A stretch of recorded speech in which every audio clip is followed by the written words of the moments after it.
بسم الله الرحمن الرحيم والصلاة والسلام على أشرف المرسلين سيدنا محمد الأمين وعلى آله وصحبه أجمعين اللهم علمنا ما ينفعنا وانفعنا بما علمتنا وزدنا علما يا أرحم الراحمين. Nous continuons le commentaire de Surat Al-Fajr et la dernière fois nous sommes arrivés au moment où Allah Azza wa Jal dit n'as-tu pas vu ce que ton Seigneur, comment ton Seigneur a agi avec le peuple de Ad. Alam tara kayfa fa'ala rabbuka bi'ad. Et nous avons passé en revue quelques passages coraniques qui parlent de ce peuple-là et qui dévoilent certaines vérités, puisqu'on a dit qu'il y a eu énormément de divergences concernant les Ad, mais bien entendu nous on se réfère au Coran qui pour nous donne la vérité et sur lequel bien entendu on établit notre conception de l'histoire de ces peuples anciens. Et comme j'avais dit, l'archéologie, les études archéologiques sont là justement pour confirmer ou infirmer ce que dit le Coran. Néanmoins, les études, on ne peut justement attester de la véracité ou de la non-véracité de certains versets coraniques concernant les peuples anciens que lorsque ces études arrivent jusqu'au bout. Et souvent, on arrivera à découvrir certains détails qu'on va retrouver dans le Coran et qu'on ne retrouvera pas dans les anciens récits. Preuve en est que le prophète sallallahu alayhi wa sallam n'aurait jamais pu prendre ces informations d'autres récits, sinon on les aurait trouvées ailleurs. Alors parmi les passages coraniques qui parlent de Ad, il y a un passage dans Surat Dhariyat dans lequel Allah Azza wa Jal dit wa annahu ahlaka aadanil ula wa thamud fama abqa wa qawma nuhin min qablu innahum kanu hum adlama wa atgha. Et c'est lui, ou bien dans Surat Qaf, je crois, dans Surat Qaf. Donc Allah Azza wa Jal dit donc et c'est lui qui a fait périr les anciens Ad, les premiers Ad, aadanil ula. Alors ceci, le fait de donner cette précision, c'est la seule fois, le seul endroit où Allah Azza wa Jal a donné cette précision-là. Ceci suppose qu'il y a des anciens Ad et des nouveaux Ad. Adan al-Oula, donc ceci suppose qu'il y a Ad al-Thaniya qui va faire suite à Ad al-Oula. Alors c'est pour cela qu'il y a plusieurs hypothèses qui ont été émises à ce propos. La première hypothèse, c'est que les Ad dont parle le Coran sont le premier peuple qui a été détruit par Allah Azza wa Jal avant que d'autres peuples aient subi le même sort. Donc là, c'est seulement pour dire Adanil Oula qui a subi le premier châtiment d'Allah Azza wa Jal avant que d'autres peuples ne subissent le même sort. Donc ça suppose que Allah Azza wa Jal est en train de parler d'une certaine chronologie. Ad étaient les premiers à subir ce châtiment et les autres peuples sont venus après pour subir à peu près le même châtiment. Sauf que cette explication, cette hypothèse ne peut pas être vraie, parce que nous savons pertinemment que Ad était déjà précédé par des peuples qui ont subi le châtiment d'Allah Azza wa Jal. Et c'est le cas notamment du peuple de Nuh alayhi salam. Et le Coran, puisque Nuh a précédé Ad. On a dit que Ad fait partie de la descendance de Nuh alayhi salam. Certains peuvent dire oui, mais rien ne nous prouve qu'il fait partie de la descendance du prophète sallallahu alayhi wa sallam, parce que le Coran ne le dit pas, les hadiths du prophète sallallahu alayhi wa sallam ne le confirment pas non plus. Mais on va trouver dans le Coran un verset qui atteste de cette vérité lorsqu'Allah Azza wa Jalla dit wa qawma nuhin min qabl dans surat Ad-Dariyat wa qabla nuhin min qabl. Donc il a cité Nuh, il a cité Pharaon. Allah Azza wa Jalla c'est dans la surat Ad-Dariyat. Il a cité Pharaon, ensuite il a cité Ad, ensuite il a cité Thamoud, et ensuite il a dit wa qawma nuhin min qabl. Et ainsi innahum kanu qawman fasiqin. Et le peuple de Nuh auparavant, c'était un peuple pervers. Donc auparavant de ces trois peuples qui ont été mentionnés, les pharaons, les Ad et les Thamoud. Donc ceci montre que chronologiquement parlant, Nuh a précédé Thamoud. Ou bien a précédé Ad. Et donc à partir de là, cette explication-là tombe. On ne peut pas considérer que lorsque Allah a dit wa adanil oula, c'est pour dire qu'ils étaient les premiers à subir le châtiment de Allah Azza wa Jalla. La deuxième hypothèse, c'est que si Allah Azza wa Jal a précisé les anciens Ad, c'est pour les distinguer peut-être de Thamoud. Parce qu'il y a justement certains, ou bien beaucoup, qui considèrent que les Thamoud sont la descendance de Ad. Thamoud, c'est le nom d'un des petits-enfants de Ad. Donc certains appelaient les Thamoud Adan al-Thaniya, la deuxième Ad. Et d'ailleurs, c'est pour cela que certains qui ont critiqué le Coran ont dit que le Coran, en fait, s'est trompé sur le sort de Ad. Lui, il était en train de parler de Thamoud. Il a pris les histoires qui ont été racontées par les Arabes concernant Thamoud et il en a fait les siennes et il les a attribuées à Ad. Alors que le Coran est clair là-dessus. Il distingue d'une manière très claire entre les Ad et les Thamoud. Et les études justement archéologiques ont montré que c'est deux choses qui sont différentes. Les Ad, qui ont vécu à Iram, comme on va encore le voir, ont existé, comme on a dit d'ailleurs la dernière fois, dans le sud-est de l'Arabie, dans le Rub' al-Khali, dans le quart vide, dans la région maintenant de Sultanat Oman, au nord de Sultanat Oman. Alors que les Thamoud, comme on va le voir, ils ont vécu beaucoup plus au nord de l'Arabie. Donc le Coran a fait cette distinction, contrairement à certains anciens récits qui n'ont pas fait cette distinction. Donc ça, c'est la deuxième hypothèse. C'est pour distinguer Ad al-Oula, donc c'est le peuple de quel prophète Ad? De Hud alayhi salam.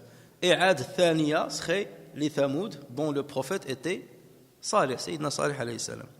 La troisième hypothèse, c'est que Allah Azza wa Jalla, en précisant qu'il s'agissait de Ad al-Oula, ceci suppose qu'il y a Ad al-Thaniya, qu'il y a une descendance de Ad autre que Thamoud. Sauf qu'il se peut qu'ils soient déjà passés ou qu'ils ne sont pas encore passés. C'est-à-dire leurs descendants vont venir plus tard et peut-être ils vont suivre le même chemin que leurs ancêtres au niveau de leur despotisme, au niveau du désordre qu'ils vont semer sur terre. Et d'ailleurs, il y a même certains chercheurs aujourd'hui qui disent qu'il s'agirait de certains peuples qui gouvernent maintenant dans la région. Bien entendu, rien ne le prouve, mais ça laisse entendre qu'il y a d'autres Ad. Et vu qu'Allah Azza wa Jalla n'a pas cité dans le Coran qu'il y aurait eu un châtiment sur les deuxièmes Ad, donc peut-être que ce n'est pas encore arrivé et que ça va arriver plus tard. Et de deux choses l'une dans ce cas, selon cette hypothèse, c'est soit les deuxièmes Ad seraient de la filiation des premiers Ad, seraient de la descendance des premiers Ad, soit ils peuvent être d'une autre filiation. Sauf qu'on va leur donner le qualificatif des derniers Ad, de par la corruption qu'ils vont semer sur terre et de par les constructions extraordinaires qu'ils vont faire sur terre. Parce que ce qui a caractérisé Ad, c'est leur construction. Irama dhatil imad allati lam yukhlaq mithluha fil bilad, dont on n'a jamais vu pareil sur le territoire. On va voir, est-ce que ça parle de construction ou ça parle de Ad. Mais en tout cas, selon l'opinion qui dit qu'on n'a jamais vu pareil en termes de construction, donc ça veut dire qu'il y aurait des Ad qui vont venir, qui vont exceller dans les constructions. Là-bas, c'était l'imad. L'imad, ça faisait référence à des colonnes, comme on va le voir. Et peut-être que l'imad, plus tard, ferait référence à des gratte-ciel ou autre chose, quelque chose d'extraordinaire. Donc ça aussi, ça peut être une supposition qui serait valable. Donc, alam tara kayfa fa'ala rabbuka bi'ad Iram dhati al-imad. Iram, donc on a dit que Iram, c'est le nom de la ville dans laquelle ils se sont installés, ou une partie de la grande cité où ils se sont installés. Parce qu'il y a aussi certains chercheurs qui ont dit que Ad, ils ont occupé un grand territoire. Mais Iram était la cité principale, ou était une cité, c'était la capitale du peuple de Ad, et avait une construction bien particulière qui la distinguait des autres constructions. Irama, donc ça c'est Iram, la ville de Iram. Dhatil imad, celle de l'imad, celle des colonnes. Alors on va supposer que l'imad ça veut dire les colonnes. Celle des colonnes, dhatil imad. Dhatil imad, il revient à qui? Est-ce qu'il fait référence à la ville Iram, ou est-ce qu'il fait référence au peuple de Ad? Ad, dhatil imad, dans ce cas. Ad, n'as-tu pas vu comment Dieu a agi envers Ad, le peuple qui a les colonnes, qui ressemble aux colonnes. On va voir la signification. Ça, c'est une. Donc, ici, on rattache justement Dhatil Imad, serait donc rapporté à Ad. La deuxième possibilité, Dhatil Imad serait rapporté à Iram, à la ville elle-même, et non pas au peuple. Donc, deux choses qui sont différentes. Selon la première possibilité ou la première interprétation, si on considère que ça se rapporte au peuple et non pas à la ville, ça veut dire qu'Allah Azza wa Jal est en train de faire référence à une caractéristique de ce peuple-là, Dhatil Imad. L'Imad, c'est le pluriel de l'Amoud, par exemple. L'Amoud, c'est le pilier ou bien une colonne. Et donc, dans ce cas-là, ça ferait référence à quoi? Peut-être que, selon certains savants, ça ferait référence au caractère corporel de ce peuple-là. C'était des gens qui étaient des géants. Ils étaient très grands en taille. Et on l'a déjà vu dans un verset qui est passé, Allah Azza wa Jal leur a donné une bastatan fil jism. Il leur a donné une force extraordinaire, bien particulière dans le corps. Et justement, vous avez certains exégètes qui vont dans ce sens-là. Ils disent que les Ad étaient un peuple de géants. Ils avaient une taille extraordinaire. Bon, il y a des exagérations. Certains exégètes, ils parlent qu'ils mesuraient 400 coudées. Et que le plus nain parmi eux mesurait 60 coudées. 60 coudées, c'est 30 mètres. 400 coudées, c'est 200 mètres. Au point qu'il disait, il prenait la pierre, il la jetait sur une ville, et il détruisait tout le monde. Là, bien entendu, c'est une exagération. Alors, on sait par ailleurs qu'il y a le hadith authentique qui précise que Sayyidina Adam alayhi salam, lorsqu'Allah Azza wa Jal l'avait créé, il mesurait combien? Situna dhira'an. Là, le hadith, il est authentique, on ne peut pas le remettre en cause. Il mesurait 60 coudées, 30 mètres. Donc, il y ait eu des peuples géants, oui. Et d'ailleurs, même dans les livres des chrétiens et des juifs, on trouve cette référence à des peuples qui étaient géants. Donc, certains disent que ce peuple-là, justement, avait cette caractéristique. C'était un peuple de géants. Et c'est à cela que ferait, je le dis en conditionnel, référence, c'est à ce verset-là. Dhatil Imad, ça veut dire le peuple de l'Imad, parce que les Arabes disaient Rajulun Muhammad, un homme qui est très grand, et tu dis Hada Rajulun Muhammad. Ça veut dire il est géant, il est grand en taille. Donc Dhatil Imad, ça veut dire le peuple des géants. Donc l'Imad ici sera rattaché et rapporté au peuple, comme je viens de dire. D'autres exégètes, avec la même signification,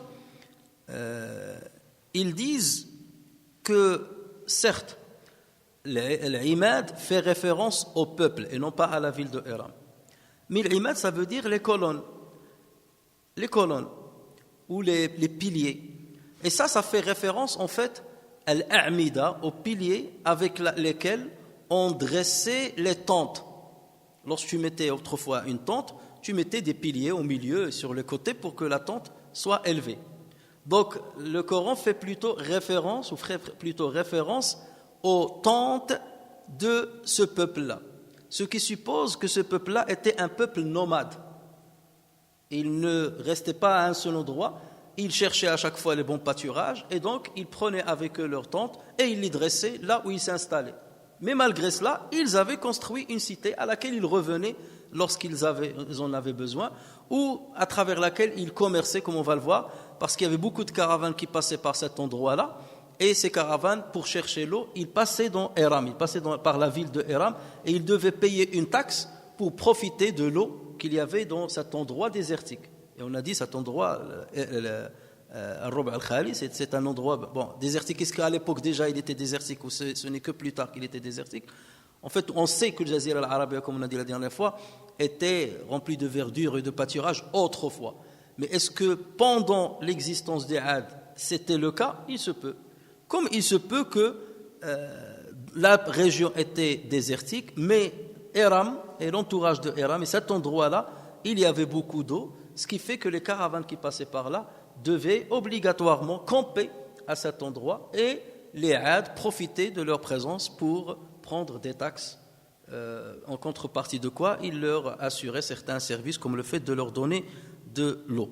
Donc voilà, Iram Dhatil Imad, pouvait faire référence au caractère nomade du peuple de Ad.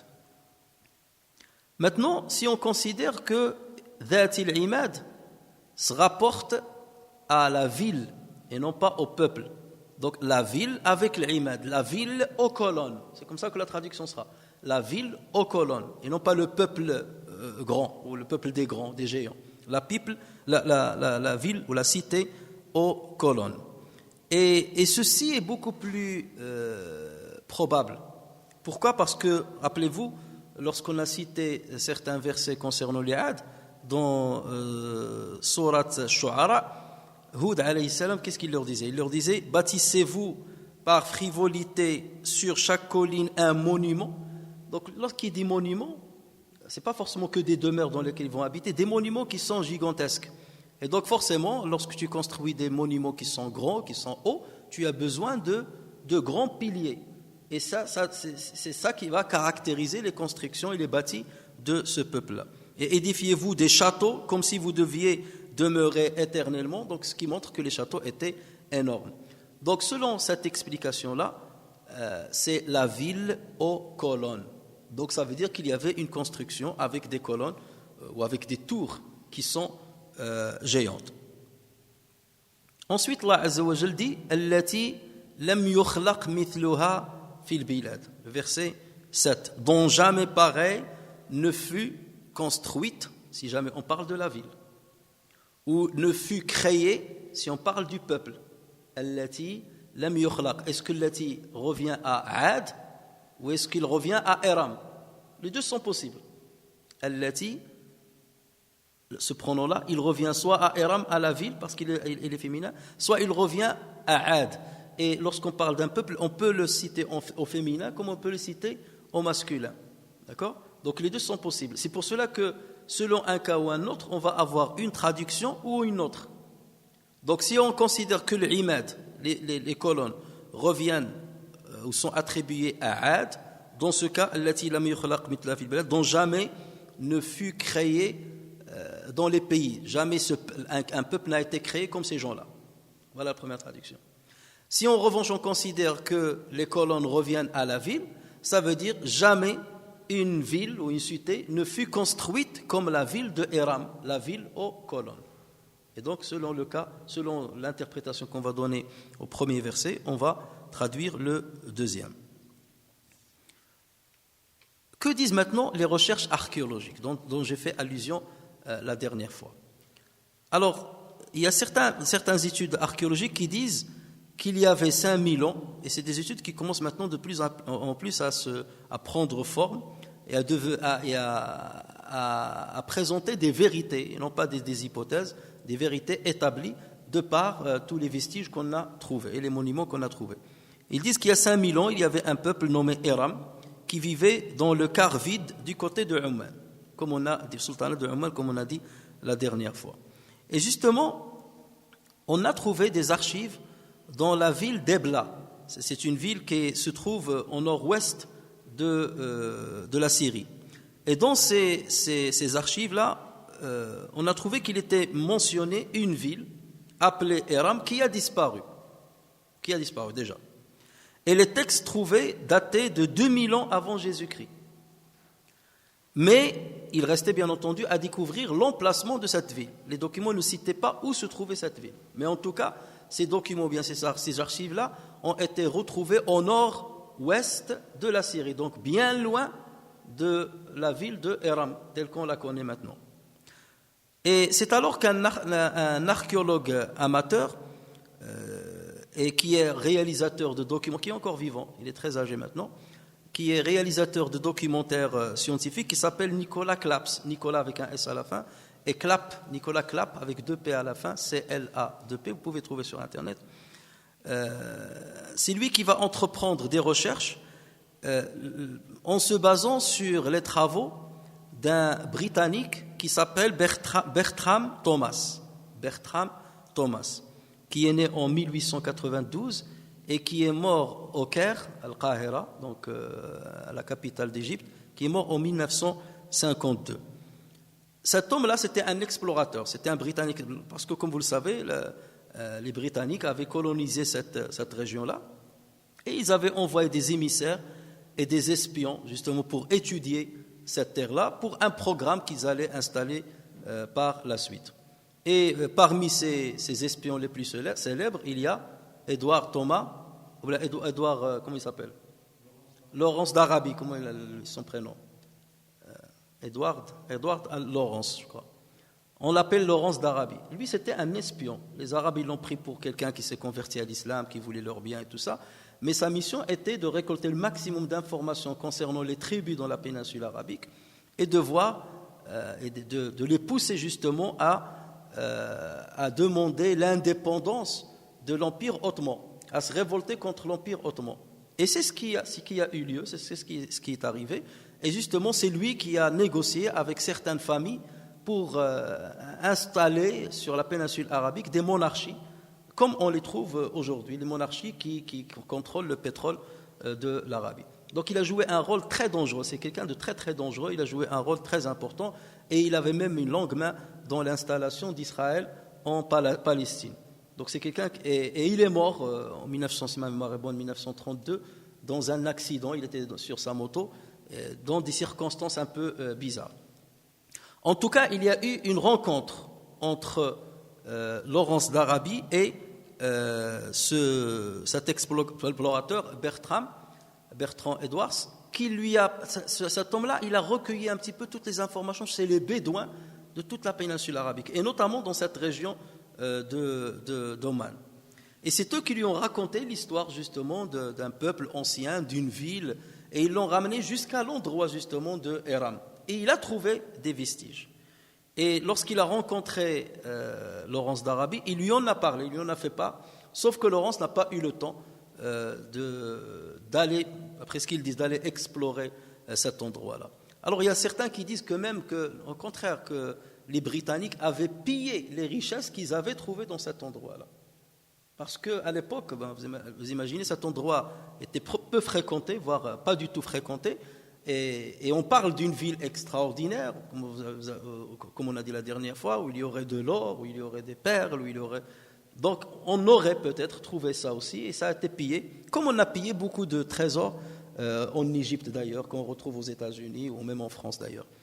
Donc ça c'est une page de l'histoire noire, l'époque du début du XXe siècle, noire dont on connaît pas énormément de choses. Mais en tout état de cause, donc c'est cet homme-là, Bertram Thomas, qui est mort en 1952, qui a fait justement des recherches dans cette région-là, et il a écrit un livre qu'il a intitulé Arabia Felix, l'Arabie heureuse, Arabia Felix, et qui est sorti en 1932. Et donc, il y a donc Nicolas Clapp, qui est, comme j'ai dit, il est encore vivant. En 1904, donc il s'est basé sur ces livres-là. Il a commencé ses recherches. Et ensuite, il a entendu parler d'une nouvelle technologie qui est apparue chez le NASA. La NASA, on dit la NASA, nationale. Alors, chez la NASA, une technologie qui permettait de cartographier certains territoires de la Terre. Et avec une numérisation, ça permettait de voir certaines choses qui ne sont pas visibles à l'œil nu, telles que les lits des rivières qui ont été couvertes par le sable. Donc on peut savoir les lits des rivières et parfois même voir certaines routes de caravanes qui passaient autrefois dans certains endroits, parce que vous savez, c'est lorsqu'on passe par le même endroit plusieurs des décennies, l'endroit il est bien balisé bien entendu, et après lorsqu'il y a une tempête de sable qui couvre le tout, ces radios satellitaires permettent, avec une modélisation donc numérique, de découvrir ces routes-là ou de découvrir même des sources d'eau anciennement existantes ou bien même des lits de rivières. Et donc c'est là où il s'est adressé à la NASA pour essayer de les convaincre, en 1983, de cartographier cette région-là. Donc il leur a montré cette région-là qui l'intéressait en se basant sur les travaux de Bertrand Thomas. Et justement, la NASA a répondu favorablement à cette requête, et en 1984, donc, dans un voyage de la navette Columbia, ils ont mis un radar avec cette nouvelle technologie, et qui a permis justement de cartographier toute cette région. Et ensuite, Nicolas Clapp a pris donc ces informations-là, et avec le GPS qui existait déjà à l'époque, parce qu'il ne faut pas croire, il y a beaucoup de technologies on ne les met entre les mains du grand public que lorsqu'ils étaient déjà utilisés par les militaires et autres. Donc en utilisant le GPS et certaines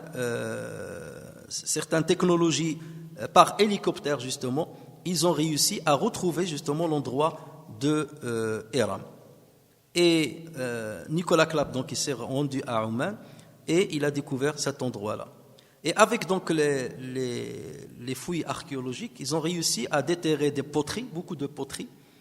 Ils ont découvert les vestiges d'une grande forteresse bien particulière par rapport à l'époque de son existence, une grande forteresse qui entourait une grande réserve d'eau. Donc il y avait une grande réserve d'eau donc, qui a été déterminée par la cartographie satellitaire, et cette réserve d'eau était entourée d'une grande forteresse. Et cette forteresse était constituée de 8 tours. Regardez la question des colonnes. 8 grandes tours reliées entre elles par un mur de 9 mètres de hauteur, qu'avec des pierres. Et 9 mètres de hauteur, ici on a 5,50 mètres à peu près. Donc c'est presque. Donc, vous imaginez un peu la hauteur. Pour l'époque, c'est quelque chose, c'est une construction bien entendu particulière. Allati lam yukhlaq mithluha fil bilad. Donc ce n'est pas quelque chose de courant à l'époque. Et donc c'est à partir de ce moment-là que les découvertes ont continué, et d'autres découvertes archéologiques dans cette région de Dhofar, la ville de Dhofar, ou bien on l'appelle aussi Iram, ont été faites par un autre explorateur britannique qui s'appelle Ranulf Fiennes, et qui a publié en 1992 un livre que vous pouvez trouver encore sur Amazon maintenant. J'ai vérifié, il y a encore 2 copies, mais si vous avez un bon anglais, un livre donc de 192 pages intitulé Atlantis of the Sands, donc Atlantide des sables, Atlantide of the Sands, The Search for the Lost City of Ubar, donc les recherches de la cité perdue d'Ubar. Ubar, donc c'est Iram. Et donc c'est à partir de là que certaines hypothèses ont commencé à être émises, et même certains films ont été faits, des documentaires ont été faits concernant ce site-là, sauf que c'est un site qu'on ne laisse pas facilement visiter. Par exemple, du côté, il n'y a pas que ce site-là, il y a d'autres vestiges, et notamment au sud de l'Arabie, mais on ne peut pas y accéder facilement sans des autorisations spéciales de part de l'Arabie Saoudite. Mais par contre, le site de Iram, du côté de Oman, ça c'est quelque chose c'est un endroit qu'on peut toujours visiter. Alors on a émis des hypothèses. La première hypothèse qui a été émise, c'est qu'il y aurait une météorite qui serait tombée dans la région, et donc cette chute-là occasionna des tempêtes de sable, et ce sont ces tempêtes qui étaient gigantesques qui ont enseveli cette ville-là, cette cité-là. Donc ça, c'était une hypothèse. Avant qu'une deuxième hypothèse n'apparaisse, qui avance que cette cité a été effondrée. En fait, en dessous, il y avait une grande réserve d'eau, comme une nappe phréatique remplie d'eau potable. Et avec le temps, donc, il y a eu une érosion du calcaire en dessous, donc ce qui a fait qu'il y ait une cavité vide à l'intérieur. Et à un certain moment, donc, tout s'est effondré. C'est ce qu'on appelle la création d'une doline. Dans la géologie, on parle d'une doline. C'est une forme caractéristique d'érosion des calcaires qui conduit à la formation de dépressions circulaires qui peuvent avoir un diamètre de quelques mètres jusqu'à quelques centaines de mètres. Et donc c'est suite à cela justement, comme on a dit que les tours et le mur entouraient cette réserve d'eau, donc c'est toute la cavité d'eau qu'il y avait en dessous, elle s'est effondrée et donc toute la cité s'est ensevelie. Donc ça c'est la deuxième hypothèse, la plus récente.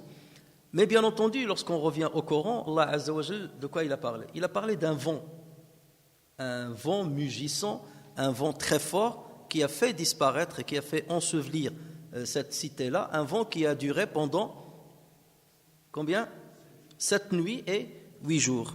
Allah Azza wa Jal dit dans sourate Al-Haqqa, et quant à Ad, فَأَمَّا عَادٌ فَأُهْلِكُوا بِرِيحٍ صَرْصَارٍ عَاتِيَةٍ سخرها عليهم 7 ليال و8 أيام حسوما فترى القوم فيها صرعى كأنهم أعجاز نخل خاوية. Et quant aux Ad, ils furent détruits par un vent mugissant et furieux qu'Allah déchaîna contre eux pendant 7 nuits et 8 jours consécutifs. Tu voyais alors les gens renversés par terre comme des souches de palmiers évidées. En vois-tu le moindre vestige? Et certains disent comme des souches de palmiers évidées, c'est une référence justement au caractère géant des corps des Ad. Parce qu'on sait très bien que les palmiers sont très longs. Et donc le fait de les comparer à des palmiers qui sont évidés et qui tombent par terre, donc peut-être ça ferait encore une fois référence à des corps gigantesques de ce pays-là, de ce peuple-là.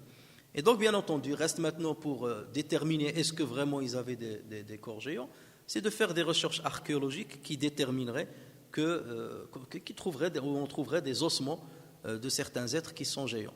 Alors sur Internet, vous trouvez certaines images de corps géants, mais je n'ai pas trouvé une publication scientifique signée par un comité de lecture qui attesterait de la véracité de ces photos-là. Donc on ne sait pas, est-ce que c'est seulement une fabrication sur... comment on appelle ça, une gymnastique informatique ou c'est une réalité. Vous voyez ça avec des gens qui conduisent ça sous des brouettes, des grands crânes sur des brouettes, et c'est des crânes qui font la moitié de la taille d'un homme. Donc c'est dire que si c'est vrai, le corps est immense. Alors est-ce que c'est un secret, on ne veut pas le démontrer? Est-ce que c'est seulement des supercheries? En tout cas, l'histoire le montrera. Parce qu'un jour ou l'autre, si des géants ont existé sur Terre, on finira par les trouver, exactement comme on a trouvé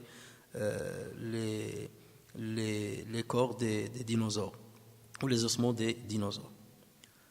Donc, ألم تر كيف فعل ربك بعاد إرم ذات العماد التي لم يخلق مثلها في البلاد وثمود الذين جابوا الصخر بالواد. Et avec les Thamoud, n'as-tu pas vu comment ton Seigneur a agi avec les Thamoud qui taillaient le rocher dans la vallée? الذين جابوا الصخر بالواد. الواد c'est la vallée. Le wad c'est tout ce qui se trouve entre deux montagnes. Thamoud, auquel fait référence Allah Azza wa Jal ici, c'est un peuple arabe aussi. Donc il y avait le peuple de Hud, qui sont arabes. Le deuxième c'est Thamoud.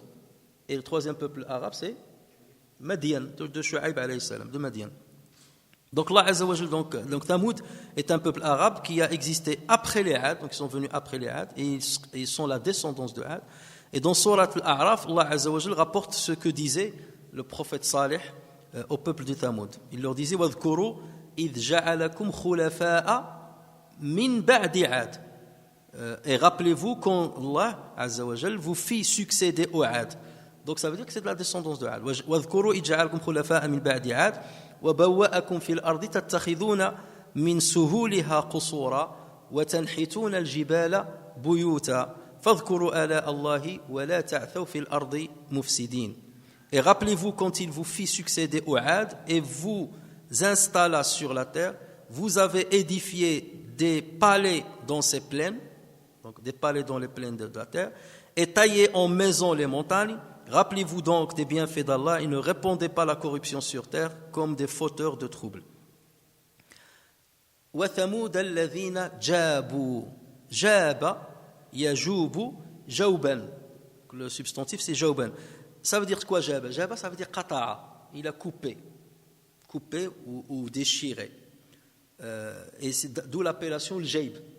Le jaib c'est la poche, n'est-ce pas? Le jaib ça peut être la poche, comme ça peut être l'ouverture qu'on fait dans un titre. Lorsque vous avez un vêtement et vous ouvrez sur le côté ici, ça aussi on l'appelle jaib. Et maintenant, communément, le jaib, ça se dit d'une poche. Et c'est la poche, comme on l'obtient, on fond justement une ouverture sur les côtés. C'est pour ça qu'on l'appelle al-jaib. Ça vient de jaba. Donc, الذين جابوا الصخر بالواد. Donc, ça, on dit aussi qata'a. Qata'a, ça veut dire il a coupé. Et c'est pour ça qu'en arabe, on dit jabal arda. Jabal arda, ça veut dire qata'aha. Ça veut dire il a voyagé à travers la terre. D'accord? Si tu l'as traduit mot par mot, ça veut dire couper la route. Et ça ne veut pas dire couper, ça veut dire traverser. Donc Jabal Arda, il l'a traversé de part en part, à différents endroits. Jabul Arda, Jabul Sakhra, Bilwad. Et Jabal Sakhra, jab al-sakhra, ça veut dire il l'a coupé, il a cassé. Sakhr, c'est le rocher. Il l'a cassé ou bien il l'a sculpté. Il l'a sculpté. C'est le verbe le plus approprié dans notre cas. Donc sculpter les pierres. Alors, donc, ce que la majorité des exégètes rapportent, c'est que les Thamoud étaient le premier peuple qui ont construit des maisons dans les montagnes. Ils ont sculpté dans les montagnes des maisons. Donc, ils n'ont pas pris des roches de montagnes, ils n'ont pas cassé des roches des montagnes pour construire des constructions. Non, ils laissaient la montagne telle qu'elle et ils la sculptaient pour y construire des demeures. Et c'était le premier à avoir fait cela. Ibn Abbas radiallahu anhu dit, il traversait la terre. Lui, il a utilisé Jab al-Arda, ça veut dire il a traversé la terre partout. Il traversait la terre pour bâtir des constructions partout. Jab al-Sakhra bil-Wad, ça veut dire qu'ils ont construit partout dans la vallée ou dans les vallées. C'est l'avis de Ibn Abbas radiallahu anhu. Alors le verset de Surat Al-A'raf qu'on vient de voir montre que ce peuple construisait des palais, c'est ça ce qu'il leur a dit leur prophète Saleh. Ils construisaient des palais dans les plaines et des demeures dans les montagnes. À quoi ça fait référence? Pour certains, ils disaient qu'en fait, lorsqu'il y a la saison des pluies, il y avait des torrents de pluie, donc ils se réfugiaient dans les montagnes, dans leurs demeures des montagnes. Et une fois la saison terminée, ils descendaient vers les plaines où ils avaient construit des palais. Donc ils faisaient des allers-retours entre les plaines et les montagnes selon les saisons. Donc ça aussi c'est une explication qui a été donnée pour expliquer le verset de l'Araf que je viens de citer. وَثَمُودَ الَّذِينَ جَابُوا الصَّخْرَ بِالْوَادِ. Alors où se trouvent les vestiges des Thamoud aujourd'hui? Ces vestiges se trouvent dans la région de l'Hijr. Ça, bien entendu, puisque le Coran a parlé de l'Hijr, il y a même une sourate qui a été intitulée ainsi, Sourate Al-Hijr. Et cette cité se trouve actuellement au nord-ouest de l'Arabie. Plus exactement au nord-ouest de Médine. Elle est à 380 km de Médine. Lorsqu'on part de Médine vers Tabouk, donc on passe par ces vestiges-là, par cette cité-là de l'Hijr. Et il existe aujourd'hui, et on y trouve justement des monuments qui montrent, vous trouvez ça sur internet, des images vraiment impressionnantes, où vous avez des grands rochers de montagnes dans lesquels ça ressemble exactement aux constructions de Petra, de Batra, en Jordanie. Sauf qu'en Jordanie, le Batra, ça se trouve à 500 km plus loin. Mais le premier à avoir commencé ce genre de construction, ce sont bel et bien les Thamoud, avant que d'autres peuples ne fassent pareil. Et il y a même le Qawm de Madian, qui sont venus après, dont le prophète était Shu'aib alayhi salam. Donc eux aussi ont des constructions de ce genre, et les études archéologiques ont pu les déterminer. Et eux, ils se trouvent beaucoup plus encore au nord de l'Hijr, mais toujours vers la direction de Tabouk. Alors, ces vestiges-là, on ne vient pas seulement de les découvrir, il existait depuis fort longtemps, même depuis l'époque du prophète sallallahu alayhi wa sallam. À l'époque du prophète sallallahu alayhi wa sallam, on est passé par ces vestiges-là et par ces monuments. Le Bukhari et Muslim rapporte sur Abdullah ibn Omar radiyallahu anhuma qu'il a dit, lorsque le prophète sallallahu alayhi wa sallam se dirigeait avec son armée vers Tabouk, pour la bataille de Tabouk qui n'a pas après eu lieu, parce que le prophète sallallahu alayhi wa sallam a fait une guerre préventive. Les Byzantins se préparaient pour attaquer, ils ont constitué une armée de 50 000 personnes pour attaquer les musulmans vers le sud. Donc le prophète sallallahu alayhi wa sallam a voulu les surprendre, et c'est pour ça qu'il a voulu faire une guerre préventive, mais le combat n'a pas eu lieu et les musulmans ont rebroussé chemin. Mais dans leur route, le prophète sallallahu alayhi wa sallam et son armée sont passés justement par le Hijr, par cette région-là. Et les compagnons du prophète sallallahu alayhi wa sallam ont commencé à prendre l'eau des puits qu'ils ont trouvés là-bas, et ils ont commencé à utiliser cette eau pour pétrir de la pâte, pour préparer du pain, et ils ont même mis de l'eau dans des marmites pour commencer à préparer de quoi manger, pour cuisiner. Et lorsque le prophète sallallahu alayhi wa sallam les a vus faire, il leur a dit non, ne mangez pas ce pain-là, cette pâte que vous avez préparée, ne la mangez pas, donnez-la aux chameaux. et déversez, videz les marmites que vous avez remplies de cette eau. Et le prophète sallallahu alayhi wa sallam les a empressés de partir, il ne leur a pas autorisé de camper à cet endroit-là, il les a empressés de partir ailleurs. Et donc lorsqu'ils ont quitté cet endroit-là, ils sont arrivés à un puits qui n'est pas très loin de cet endroit-là, et apparemment c'était le puits duquel la chamelle de Salih buvait. Rappelez-vous, ça on en a parlé, donc on a cité ça dans la sourate Shams wa Shamsi wa Duhaha, fakadhabuhu fa'aqaruha, donc en parlant de Naqa. Donc cette Naqa-là, elle s'abreuvait de ce puits-là. Et donc le prophète sallallahu alayhi wa sallam s'est arrêté à ce puits-là, et c'est là où il a demandé à tout le monde de boire. Et ensuite le prophète sallallahu alayhi wa sallam leur a interdit d'entrer dans des demeures des peuples qui ont été châtiés autrefois. Et il dit, je crains qu'il vous arrive ce qui est arrivé à eux, donc n'y entrez pas.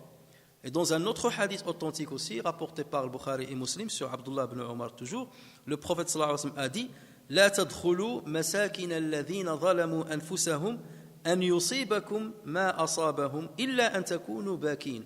N'entrez pas dans les demeures de ceux qui ont été transgresseurs vis-à-vis d'eux-mêmes, pour qu'il ne vous arrive pas ce qui leur est arrivé, à moins que vous y entrez en pleurant. Ça veut dire à moins que vous y entrez pour tirer des leçons, pour voir ce qui est arrivé à ce peuple-là, pour tirer leçon. Alors à partir de là, les savants, ils ont divergé. Certains se basent sur le premier hadith que je vous ai cité et ils disent qu'il est interdit d'entrer dans les demeures d'un peuple qui a été châtié par Allah Azza wa Jalla.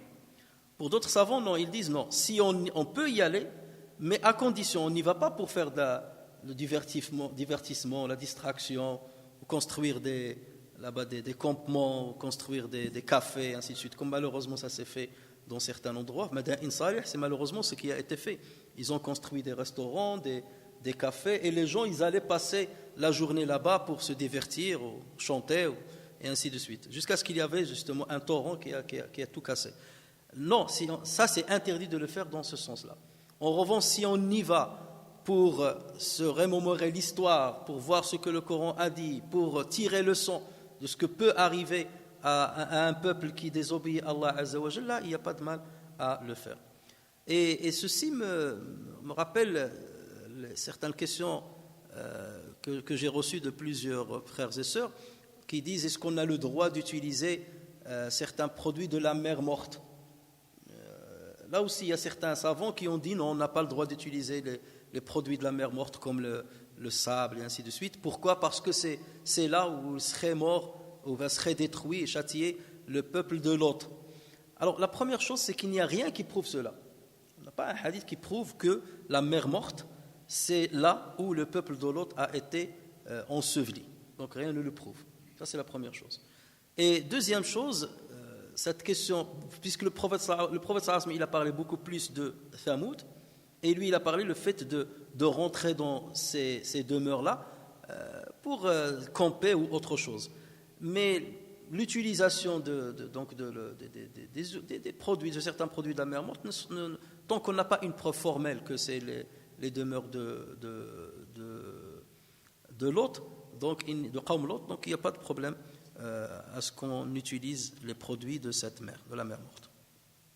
Donc, alam tara kayfa fa'ala rabbuka bi'ad irama dhati al-imad allati lam yukhlaq mithluha fi al-bilad wa thamud alladhina jabu as-sakhra bil-wad wa fir'auna dhil awtad.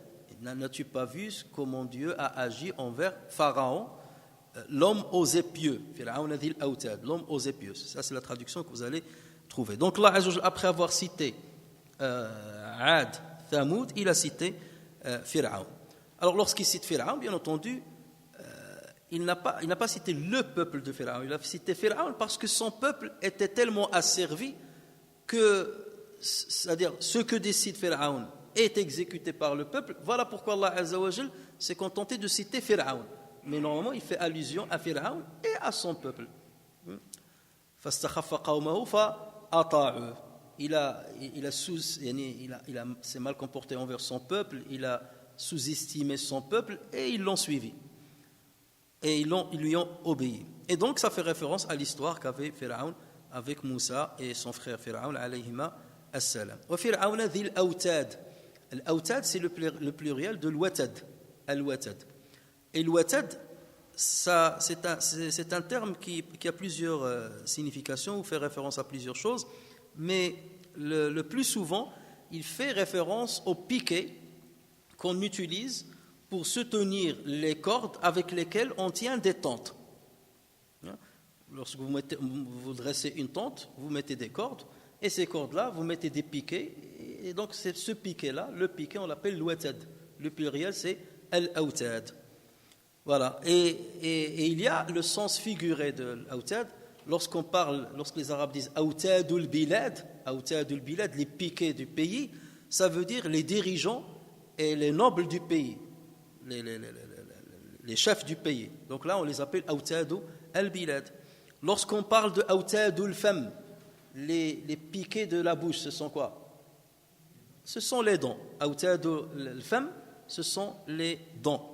Donc, pour les savants ou les exégètes, en se basant justement sur la signification de l'autad, ils donnent plusieurs explications. Fir'auna dhil autad, ça veut dire l'homme aux épieux. Ça fait référence à quoi? Ça peut faire référence aux soldats de Fir'aun. Parce que l'autad, c'est quoi le rôle? Le rôle, c'est de stabiliser la tente. C'est de tenir la tente pour qu'elle ne parte pas avec le vent. D'accord? Donc, qui soutenait Pharaon? Qui lui a donné ce pouvoir-là? Ce sont ces soldats. Et d'ailleurs, lorsque Pharaon a voulu suivre Moussa alayhi salam ainsi que son peuple, il a rassemblé toute son armée. Et donc, Dhil Autad, ça veut dire l'homme à l'armée, l'homme aux soldats, qui le soutenait, donc qui le protégeait quelque part, qui maintenait son pouvoir et qui maintenait son despotisme, comme l'Autad maintient l'attente. Donc ça, c'est la première signification. Fir'auna dit l'Autad, selon l'imam Mujahid, rahimahullah, l'Autad font référence au collier de fer qu'utilisait Pharaon pour ligoter ses opposants et les accrocher à des piliers.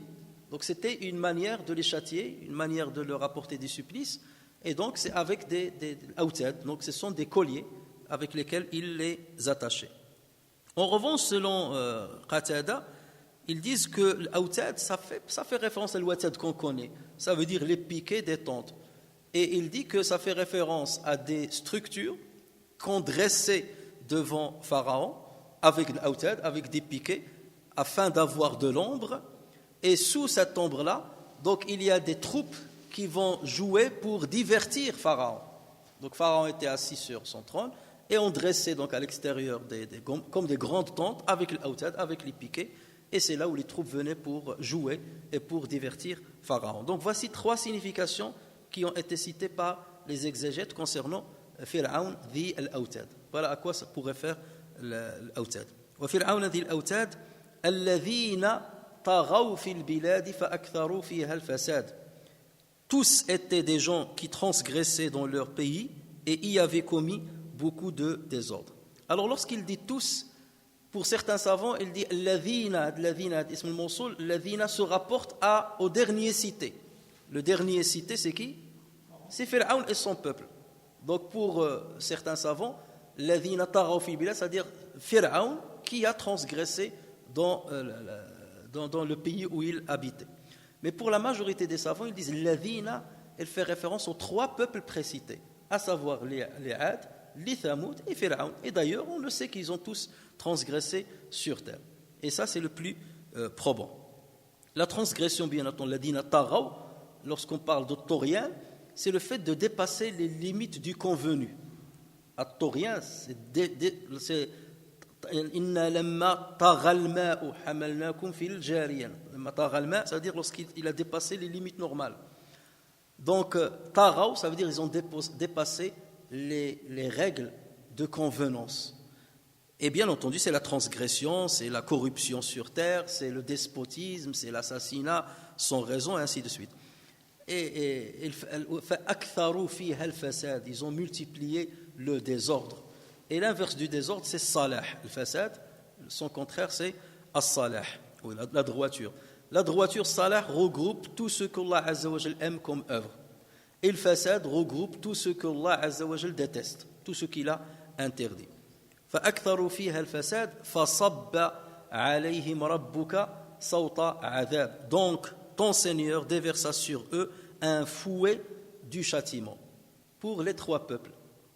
Alors ce verset donc, nous montre tout de suite qu'il y a un lien étroit entre le désordre et la corruption qui ont été semés par ces trois peuples sur terre et le châtiment d'Allah Azza wa Jalla. Il les a châtiés pour la corruption, pour Torian qu'ils ont commis sur cette terre. Donc la relation cause à effet. Ça donc déjà c'est la première chose. Les châtiments terrestres que peuvent subir un peuple, ils sont de deux natures. Allah Azza wa Jalla peut déverser un châtiment extraordinaire. On ne peut pas lui trouver une explication scientifique. C'est comme par exemple les oiseaux Tayr Ababil qu'Allah Azza wa Jalla a envoyé à Quraysh contre Ashab al-Fil, qu'il a envoyé contre Abraha et son peuple. Donc Tayr Ababil, des oiseaux qui ramènent des pierres, qui jettent, ça c'est quelque chose dans les habitudes des êtres humains, c'est quelque chose d'extraordinaire. Donc là, bien entendu, c'est une méthode, c'est un moyen miraculeux. Et miraculeux par rapport à l'esprit des êtres humains, parce que par rapport à ce qu'ils ont l'habitude de voir. En revanche, il y a d'autres châtiments qui sont causés par des événements liés au climat. Donc lorsqu'on va parler des tempêtes, lorsqu'on va parler de la foudre, ce sont des choses que les gens connaissent, mais lorsqu'Allah Azza wa Jalla déverse son châtiment sur un peuple, il le fait d'une manière démesurée par rapport à ce qui était connu chez ce peuple-là. Quelque chose qu'on ne voit que très rarement.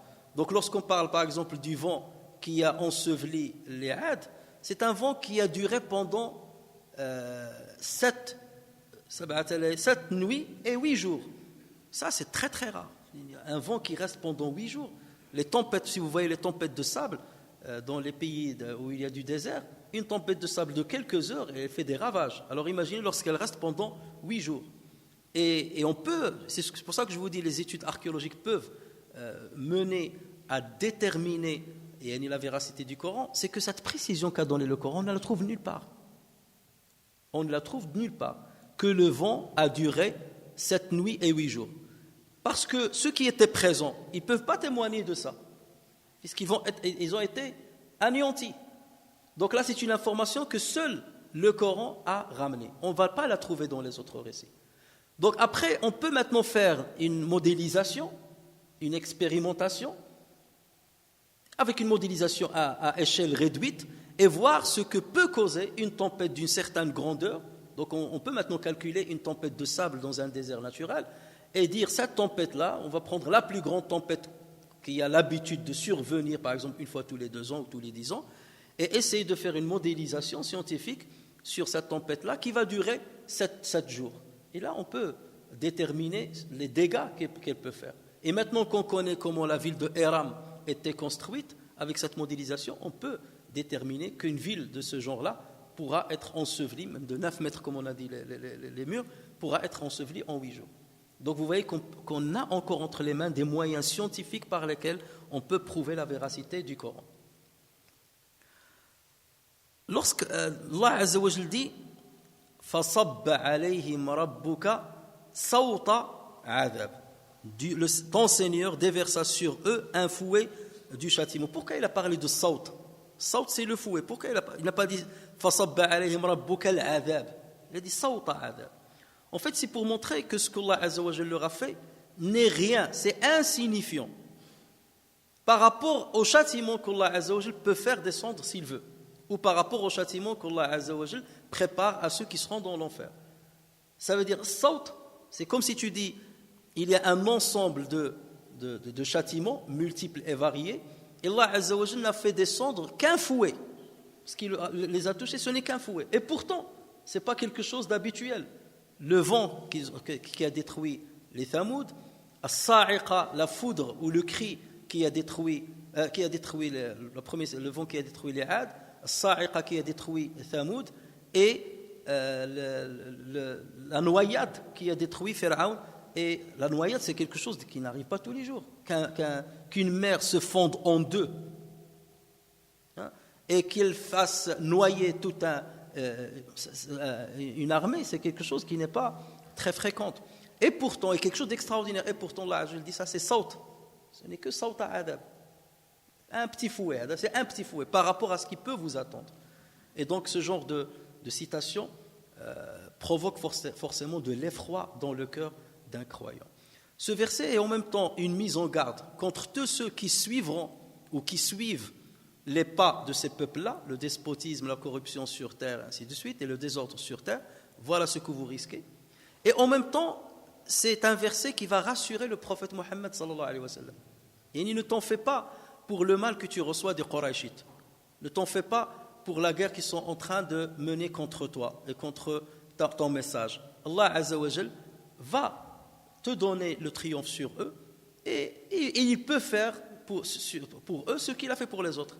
Et d'ailleurs, Allah Azza wa Jal a bien diligenté un ange qui est venu chez le prophète sallallahu alayhi wa sallam et qui lui a bien dit, Ya Rasulallah, est-ce que tu veux que je fasse tomber les deux grandes montagnes de Mecca sur eux? Celui de An Utbiqa alayhimul akhshabayn. Et si tu veux ça, il n'y a pas de problème. Tu me donnes l'autorisation, Dieu m'a envoyé vers toi. Si tu veux ça, je le fais tout de suite. Donc un châtiment comme ce qu'on voyait autrefois. Et c'est le prophète sallallahu alayhi wa sallam qui a refusé. Il lui a dit non, je ne veux pas. Mais j'espère qu'Allah Azza wa Jal fasse sortir de ce peuple-là de Quraysh des gens qui vont être des unificateurs et qui adoreront Allah Azza wa Jal. Donc le prophète sallallahu alayhi wa sallam n'a pas voulu qu'un châtiment vienne de là, comme le châtiment de Ad, de Thamoud, de Pharaon, vienne détruire le peuple de Quraysh. Ce qui vous montre bien entendu la clémence qu'avait le prophète sallallahu alayhi wa sallam par rapport à son peuple et par rapport à l'humanité et au monde au pluriel, le monde des animaux, le monde des végétaux, le monde des humains. Et si Allah Azza wa Jal voulait détruire les gens par rapport au mal qu'ils font, par rapport aux déviances qu'elles observent, personne ne resterait sur cette terre. Allah Azza wa Jal dit à ce propos وَلَوْ يُؤَخِذُ اللَّهُ النَّاسَ بِظُلْمِهِمْ مَا تَرَكَ عَلَيْهَا مِنْ دَابَّةٍ وَلَكِنْ يُؤَخِّرُهُمْ إِلَى أَجَلٍ مُسَمًّى فَإِذَا جَاءَ أَجَلُهُمْ لَا يَسْتَأْخِرُونَ سَاعَةً وَلَا يَسْتَقْدِمُونَ. Si Allah s'en prenait aux gens pour leurs méfaits, il ne laisserait sur cette terre aucun être vivant. Mais il les renvoie jusqu'à un terme fixé. Ça veut dire jusqu'au jour du jugement. Il les renvoie jusqu'à un terme fixé, puis quand leur terme vient, ils ne peuvent ni le retarder d'une heure, ni l'avancer. Sallallahu azza wa jalla as-salama. فَصَبَّ عَلَيْهِمْ رَبُّكَ صَوْتَ عَذَابٍ إِنَّ رَبَّكَ لَبِالْمِرْصَادِ. Certes, ton Seigneur demeure aux aguets. Ton Seigneur demeure aux aguets. Le mirsad, c'est tout endroit qu'on utilise pour surveiller des gens ou pour surveiller la nature ou surveiller un élément de la nature. On l'appelle al-mirsad. Al-mif'al, la rime là, al-mif'al, fait référence à un lieu ou bien fait référence à un objet. On peut faire un lieu, à un objet ou à une époque, à un moment. D'accord ? Mais ici, bien entendu, il fait référence à l'endroit à partir duquel on surveille. Lorsque, par exemple, les Arabes disent Rasada al-asadu al-farisa, le lion a surveillé, il était aux aguets pour attaquer sa proie. Et vous voyez bien qu'au ras, ça veut dire quoi? Le lion ne va pas quitter de son regard sa proie.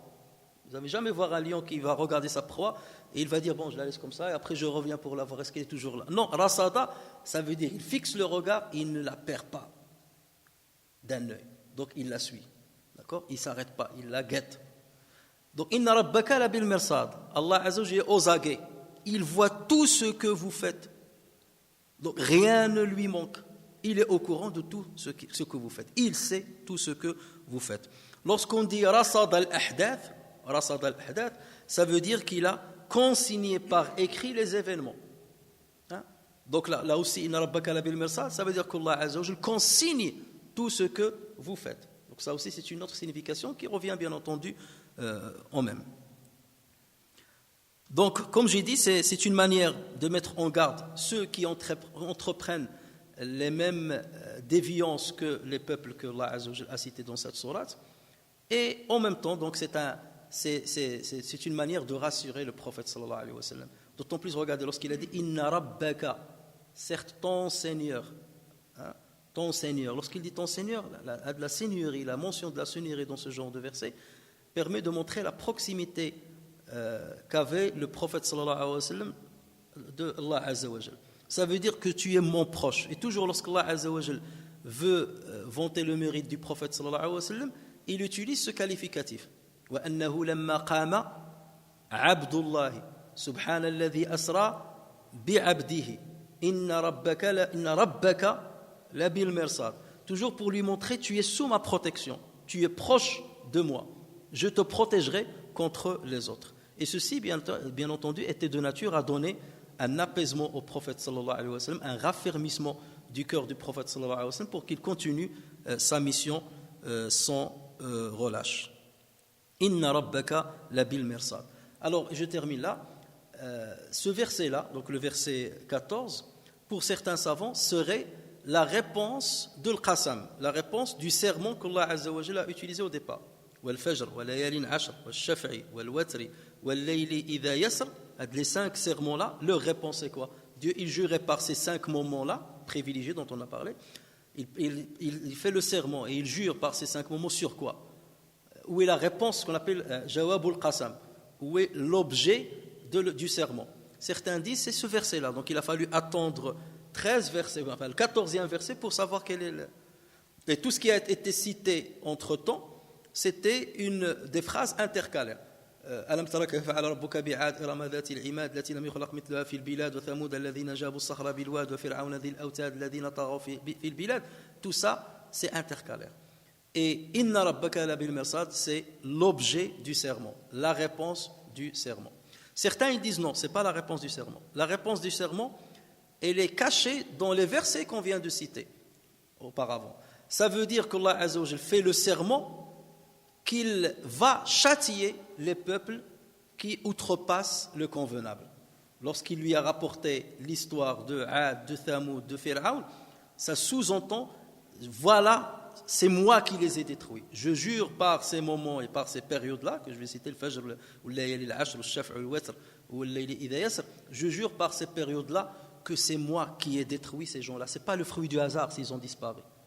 Comme on essaie, les non-croyants essaient d'expliquer. Oui, il y avait un événement qui est arrivé, voilà, et ils ont disparu du jour au lendemain. Non, c'est l'intervention d'Allah Azza wa Jal pour les châtier sur ce qu'ils ont fait. C'est cela qui serait la réponse au sermon initial de Allah Tabaraka wa Ta'ala.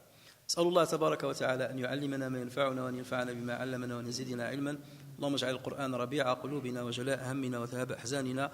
اللهم ذكرنا منه ما نسينا وعلمنا منه ما جهلنا وارزقنا تلاوته آناء الليل وأطراف النهار. سبحان ربك رب العزة عما يصفون وسلام على المرسلين والحمد لله رب العالمين.